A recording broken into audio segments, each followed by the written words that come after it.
Halos kalahati naman ng calamity funds ng gobyerno ang available pa para makatulong sa mga taong naapektuhan ng bagyong Karina at ng habagat, ayon po sa Department of Budget and Management.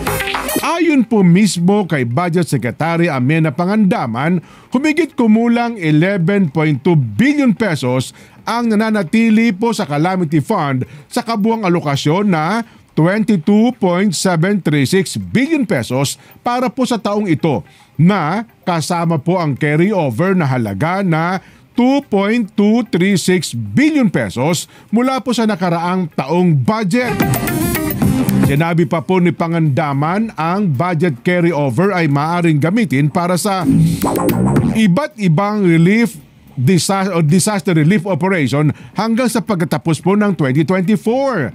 Ang 2024 General Appropriations Act ay naglalaan ng Calamity Fund sa budget ng DepEd 3 billion, DPWH 1 billion, DA 1 billion at ng DSWD 1.75 billion. Ang iba pang ahensya ay ang gaya po halimbawa DOH 500 billion, OCD 500 billion, Bureau of Fire Protection, 50 million. 500 million lang pala, 500 million. Yung OCD, BFP, 50 million.